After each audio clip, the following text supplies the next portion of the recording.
Hi မင်္ဂလာပါ Welcome from Retail Mentor Consulting and Coaching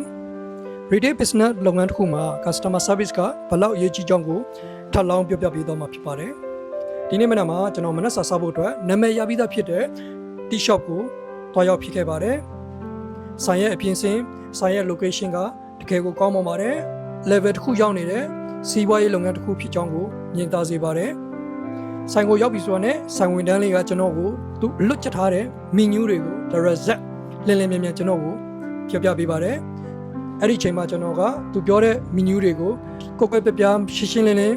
မကြားသိခဲ့ရတဲ့အတွက်မူရင်းကျွန်တော် breakfast စားမယ်ဆိုတဲ့အစီအစဉ်ကနေပြီးတော့မှ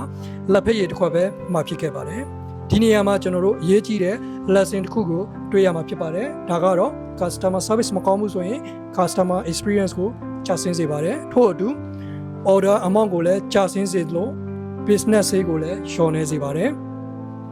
retail business လုပ်ငန်းတစ်ခု run နေပြီဆိုတာနဲ့တင်ဘာရောင်းလဲဆိုတာထက်တင်ရဲ့ထုတ်ကုန်ကိုဘယ်လိုရောင်းမလဲဆိုတာကပို့ပြီးတော့အရေးကြီးပါတယ်ဆိုင်ဝင်နှန်းတွေက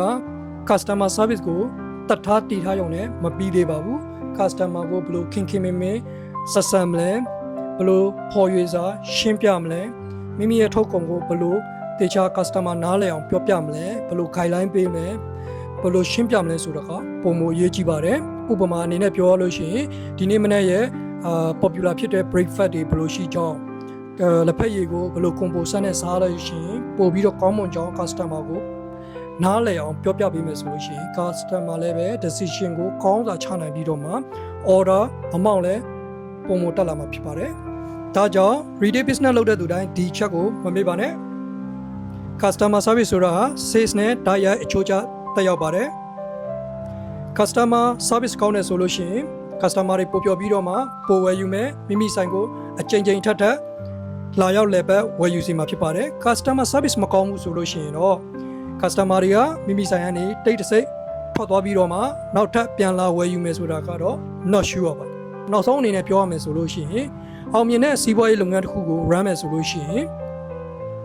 ဆိုင်ရဲ့ decoration တွေကောင်းနေုံနဲ့မလုံလောက်ပါဘူးဆိုင်ရဲ့ location တွေကောင်းနေုံနဲ့မလုံလောက်ပါဘူးမိမိရောင်းချတဲ့ product ရဲ့ price to performance နဲ့အတူ customer service ကိုပေါင်းစပ်ဖန်တီးလိုက်မယ်ဆိုလို့ရှိရင်အောင်မြင်တဲ့စီးပွားရေးလုပ်ငန်းတစ်ခုဖြစ်မှာဆိုတာအကံမုတ်ချမလွဲပါပဲ